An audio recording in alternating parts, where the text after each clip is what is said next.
Hello बच्चों, तो एक बार फिर से स्वागत करते हैं आपका अपने एजुकेशनल प्लेटफॉर्म शिवांश क्लासेस पे, जहाँ पे आप लोगों को मिलती हैं क्लास इंग्लिश, साइंस और मैथ की क्लासेस और आपको मिलता है एक बेहतर गाइडेंस। तो आज हम लोग आप लोगों को बता दें कि हम लोग क्लास 9 का साइंस का पहला चैप्टर हमारे आसपास के पदार्थ लेसन नंबर 1 जिसका नाम है, हम लोग उसको पढ़ने जा रहे हैं और इसका पहला लेक्चर आ चुका है। तो आप लोग उसको देखिए, तब इस पे आइए, तब आपको ये और अच्छे से समझ आएगा। इससे पहले वाले लेक्चर में हम लोग पदार्थ के बारे में जाने थे और जाने थे कि पदार्थ को कितने अवस्था के आधार पर बांटा गया है। एक बार फिर से उसको एक रिकॉल कर लेते हैं, 2 मिनट लगेगा रिवीजन में। सबसे पहले हम लोग देखे थे पदार्थ क्या होता है। तो ऐसा कोई भी वस्तु जो स्थान घेरता है, जिसमें द्रव्यमान होता है और जिसको ज्ञानेंद्रिय द्वारा महसूस किया जा सकता है, वो पदार्थ है। टेबल, मेज, कुर्सी, black board, duster, white board, mobile phone, बर्फ, पानी, ईटीसी, ये सब पदार्थ है। पदार्थ को 2 अवस्था के आधार पर बांटा गया है, एक भौतिक अवस्था के आधार पर और एक रासायनिक अवस्था के आधार पर। तो भौतिक अवस्था के आधार पर पदार्थ को 3 भागों में बांटा गया है, ठोस, द्रव्य, गैस। बांटा तो गया है 5 भागों में, हम लोग को हमारे सिलेबस में 3 है, हम लोग यही पढ़ेंगे और यहीं से शुरू करेंगे।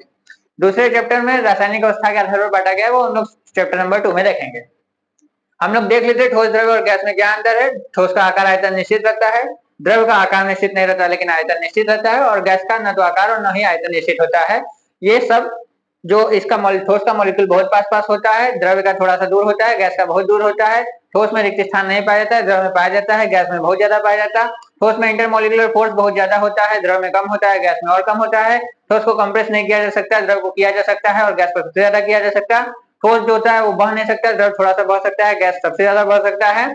और एग्जाम्पल हम लोग ले लेते हैं, लोहा, टीना, लकड़ी, ये सब ठोस है। बर्फ ठोस है, वहीं पर पानी, तेल, दूध ये सब लिक्विड है या फिर द्रव्य है। और सीएनजी, एलपीजी, कार्बन डाइऑक्साइड और ऑक्सीजन ये सब गैस है। यहाँ तक हम लोग इतना पढ़ लिए थे और आज हम लोग का बारी है कुछ नया पढ़ने का इसी चैप्टर में। चलिए तो हम लोग देखते हैं बिना आपका समय गवाए हुए शुरू करते हैं। द्रव्यमान, भार, आयतन और ऊर्जा। तो आप लोगों को ये पता होना चाहिए, द्रव्यमान जैसे पदार्थ के डिफिनेशन में ही आया था, मैटर के डिफिनेशन में ही आया था कि द्रव्यमान। तो द्रव्यमान और भार में अंतर क्या है, वेट और मास में क्या अंतर है। इसको हम लोग मास के नाम से जानते हैं और भार को वेट के नाम से जानते हैं। तो आइए देखते हैं कि भार और वेट में क्या अंतर है। उसके लिए हम लोग को चलना पड़ेगा अपने व्हाइट बोर्ड के पास। तो चलिए चलते हैं और यहाँ पे देखिए क्या लिखा है, द्रव्यमान। द्रव्यमान, द्रव्यमान यानी द्रव्य का मतलब पदार्थ और मान पदार्थ का मान, यानी किसी वस्तु में उपस्थित द्रव्य के मात्रा को द्रव्यमान कहते हैं। द्रव्य मतलब एक तरीके से पदार्थ हो सकता है, यानी कोई भी जो वस्तु है इसमें पदार्थ का कितना मात्रा उपस्थित है वही इसका मास या फिर द्रव्यमान कहलाएगा।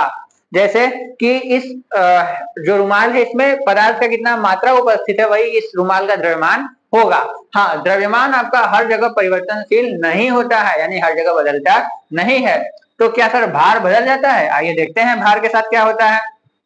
तो जो भार होता है जिसको हम लोग इंग्लिश में वेट के नाम से जानते हैं, अक्सर हम लोग दोनों में कंफ्यूज होते हैं। लेकिन जो भार होता है बच्चों, वो क्या लिखा है, पृथ्वी अपने केंद्र की ओर जिस बल द्वारा, पृथ्वी अपने केंद्र की ओर जिस बल द्वारा वस्तु को आकर्षित करती है। आकर्षित मतलब क्या, एक दूसरे को अट्रैक्ट करना, एक दूसरे को खींचना अपनी तरफ, और प्रतिकर्षित मतलब रिपेल करना, एक दूसरे से दूर भागना। तो क्या बोला है, पृथ्वी अपने केंद्र की ओर जिस बल द्वारा वस्तु को आकर्षित करती है वही क्या कहलाता है, भार। जैसे कि ये मार्कर, इसको छोड़ दिए, ये नीचे गिर रहा है, ये मार्कर है, इसको छोड़ दिए, नीचे गिर रहा है। तो मार्कर को पृथ्वी अपने जिस बल द्वारा इसको नीचे की ओर अट्रैक्ट कर रही है वही इसका क्या कहलाएगा, भार कहलाएगा।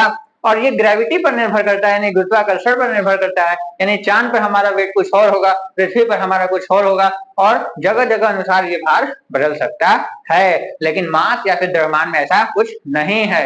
तो हम उम्मीद है कि द्रव्यमान और भार में, मास और वेट में आप लोगों को अंतर समझ में आ चुका होगा। जैसा कि हम पहले भी बता चुके हैं कि ये जो लेक्चर है ये यूपी बोर्ड या फिर किसी भी बोर्ड के द्वारा देखा जा सकता है, किसी भी बोर्ड के बच्चे के द्वारा देखा जा सकता है, अगर वो उसके सिलेबस में एनसीईआरटी चलता है। तो नहीं भी चलता है तो आप लोग इसको देख सकते हैं, इन्फॉर्मेटिव वीडियो है। उसके बाद हम लोग आ जाएंगे आयतन। आयतन को हम लोग वॉल्यूम के नाम से भी जानते हैं। तो क्या होता है आयतन, देखिए क्या लिखा है, किसी वस्तु द्वारा घेरा गया स्थान, या फिर ये जो मार्कर है, ये मार्कर कितना स्थान घेर रहा है, या फिर कोई भी दूध, तेल, या फिर कोई भी, जैसे दूध नापने वाला एक आता है, इसको हम लोग लीटर के नाम से जानते हैं, 1 लीटर 2 लीटर वाला आता है। तो दूध कितना स्थान घेर रहा है उसका वॉल्यूम है। तो दूध जितना स्थान घेरा वो उसका वॉल्यूम। अगर 1 लीटर स्थान घेरा तो 1 लीटर वॉल्यूम, 2 लीटर वाला घेरा 2 लीटर, 5 किलो घेरा 5 लीटर। तो कोई भी वस्तु कितना स्थान घेरता है, कोई भी वस्तु कितना स्थान घेरता है वो उसका वॉल्यूम या फिर आयतन कहलाता है। उम्मीद है बच्चों कि आप लोगों को यहाँ तक कोई दिक्कत नहीं होगा। अब हम लोग थोड़ा सा और आगे चलते हैं। और ऊर्जा, जिसको हम लोग एनर्जी के नाम से जानते हैं, हमारे अंदर है तभी हम बोल पा रहे हैं, आपके अंदर है तभी आप सुन पा रहे हो, देख पा रहे हो, हम लोग वीडियो रिकॉर्ड कर रहे हैं, यानी हर चीज ही क्या है, एनर्जी। और ये जितना अच्छा रहेगा, जितना ज्यादा रहेगा, उतना ही ज्यादा हम लोग और एक्साइटमेंट के साथ पढ़ सकेंगे। तो चलिए देखते हैं ऊर्जा होता क्या है। कोई भी काम, जैसे मैं पढ़ाने का काम कर रहा हूँ, तुम पढ़ने का काम कर रहे हो, कोई मम्मी खाना बनाने का काम कर रही है, पापा ऑफिस में काम कर रहे हैं, तो कार्य करने का जो क्षमता होता है, कार्य करने की क्षमता को ही क्या कहते हैं? ऊर्जा कहते हैं। कार्य करने की क्षमता ही क्या कहता है? ऊर्जा। ऊर्जा हम लोग को मिलता कहाँ से है बच्चों? तो ऊर्जा के लिए हम लोग का पृथ्वी पर मात्र दो ही स्रोत है जिससे पर्याप्त मात्रा में हम लोग को ऊर्जा मिलता है, वो है वनस्पति और पौधा, जिसको हम लोग प्लांट और एनिमल के नाम से भी जानते हैं। प्लांट, जैसे कि प्लांट से हम लोग को बहुत सारे प्रोडक्ट जैसे कि गेहूं, चावल, बजरा, चना और दाल और मसाला, तेल, बहुत सारा चीजें मिल जाता है प्लांट से, और उसको हम लोग पोषण करके, उससे न्यूट्रिएंट्स करके हम लोग ढेर सारा एनर्जी बना लेते हैं। उसके बाद हम लोग एनिमल का बात करें तो एनिमल से हम लोग को दूध मिल जाता है, दूध से बहुत सारा प्रोडक्ट बन जाता है, मिल्क से बहुत सारा प्रोडक्ट बन जाता है, हनी कॉम्ब से हनी हम लोग प्राप्त कर सकते हैं, और भी जैसे चिकन, फ्लेश, एग, ये सब हम लोग एनिमल से प्राप्त कर सकते हैं। तो उम्मीद है बच्चों की द्रव्यमान, भार, आयतन और ऊर्जा में आप लोगों को कोई भी कहीं भी दिक्कत नहीं होगा। अगर दिक्कत होगा तो आप लोग कमेंट करके बता दीजिएगा, और इस लेक्चर को ज्यादा से ज्यादा शेयर करिए, और हमारे चैनल को एक बार प्लीज सब्सक्राइब जरूर करिए। और इंग्लिश का भी लेक्चर लगातार जा रहा है, आप लोग उसको भी देखिए। चलिए तो एक बार हम लोग इसको इरेज करते हैं, आप लोगों का समय बचाते हैं, और अपना नेक्स्ट टॉपिक पदार्थ के कणों का गुण को देख लेते हैं, या फिर अगर आप लोग देखना चाहें ऐसे तो ऐसे भी देख सकते हैं। हेलो बच्चों, तो फिर देखिए फिर से हम लोग लेके आ चुके हैं। अब इसमें क्या है कि देखिए पदार्थ के कणों के गुण को बारे में हम लोग को जानना है कि मैटर के पार्टिकल का क्या क्वालिटी होता है, क्या कैरेक्टरिस्टिक होता है। किसी का न किसी का गुण होता है, जैसे मेरे अंदर भी कुछ ना कुछ गुण होगा, आपके अंदर भी कुछ ना कुछ गुण होगा, तो उस गुण को जानना बहुत जरूरी है। और हम लोग देखते हैं कि पदार्थ के कणों के गुण क्या क्या है। तो देखिए सबसे पहला लिखा है कि पदार्थ छोटे छोटे कणों से मिलकर बने होते हैं। कैसे मिलकर बने होते हैं? तो पदार्थ छोटे छोटे कणों से मिलकर बने होते हैं, यानी हम लोग को ये समझना है। तो इसके लिए आप एक एग्जांपल ले सकते हैं कि जैसे ब्रिक्स यानी ईटा जो होता है, अगर ईटा को आप लोग तोड़ देते हो तो ये कुछ छोटे छोटे भाग में टूट जाएगा कि नहीं टूट जाएगा? टूट जाएगा। और इस छोटे छोटे भाग को भी अगर आप तोड़ देते हो तो ये और छोटे छोटे भाग में टूट जाएगा। यानी हम लोग को ये समझ में आता है कि आखिरी में कोई भी जो पदार्थ है वो छोटे छोटे कणों से मिलकर बनता है। या फिर अगर आप एक चौक ले लीजिए, चौक जिससे कि आप लोग पढ़ते हैं, मार्कर, मतलब ये तो मार्कर है लेकिन चौक बेस्टर यूज होता है स्कूल में जनरली, वो भी छोटे छोटे कण से मिलके क्या होता है? बना होता है, क्योंकि जब उससे लिखते हैं सर तो वो छोटे छोटे पार्टिकल में टूट जाता है। तो आप लोगों को ये तो पता चल गया होगा कि पदार्थ जो होता है वो छोटे छोटे कण से मिलकर बना होता है। नेक्स्ट देखिए, नेक्स्ट क्या बोल रहा है कि पदार्थ के कण गतिशील होते हैं। गतिशील मतलब वो हमेशा मोशन में होता है। क्या होता है? मोशन में होता है, लगातार वो एक जगह से दूसरी जगह जा सकता है। अब कैसे जा सकता है ये देखेंगे आप लोग। तो कभी भी आप लोग पार्टी में तो गए नहीं होंगे, हम पार्टी में जाते हैं, सर भी पार्टी में जाते हैं, तो अब वहां पे लोग परफ्यूम लगा के आते हैं, जो कि आप लोगों के पास नहीं है क्योंकि आप लोग थोड़ा गरीब हैं। तो वो जो परफ्यूम होता है ना बच्चों, वो क्या होता है कि अगर कोई पार्टी में लगाया रहता है तो एक जगह से दूसरे जगह के भी जो लोग होते हैं उनको भी उसका क्या होता है? महक आने लगता है। अच्छा अच्छा, कोई भी लगाया होता है। तो यानी इससे हम लोग को ये पता चलता है कि जो परफ्यूम का पार्टिकल है वो लगातार मोशन में है, मूवमेंट कर रहा है। अगर वहीं पर अगर आप लोग पूजा करने वाले व्यक्ति हैं तो बहुत ही अच्छी बात है। जब आप लोग पूजा करते हैं तो अगरबत्ती में से जो धुआं निकलता है ना बच्चों, एक रूम में से दूसरे रूम में, हवन का धुआं एक जगह से दूसरे जगह मूवमेंट करता है, गतिशील होता है, मोशन में रहता है। तो उसका भी पार्टिकल जो होता है एक जगह से दूसरे जगह, दूसरे जगह से तीसरे जगह, तीसरे जगह से चौथी जगह, यानी लगातार वो क्या करता है? गति करता है, मोशन करता है। जिससे हम लोग को ये समझ में आता है कि पदार्थ के कण लगातार गति भी कर सकते हैं। तो हमको नहीं लग रहा है कि पहले और दूसरे पॉइंट में भी आप लोगों को कंफ्यूजन होगा, तो इसमें कोई कंफ्यूजन का बात है नहीं।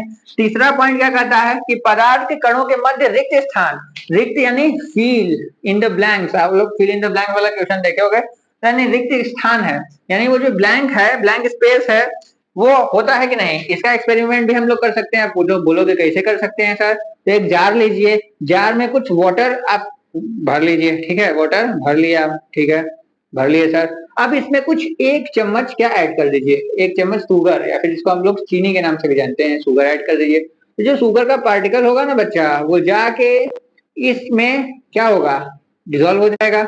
क्या होगा? डिजोल्व हो जाएगा।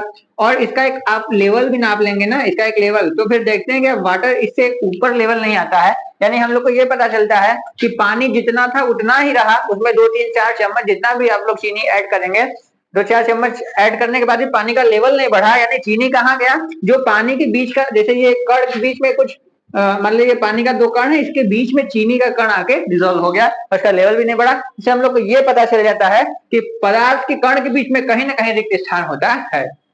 इसमें भी कोई कंफ्यूजन नहीं होना चाहिए।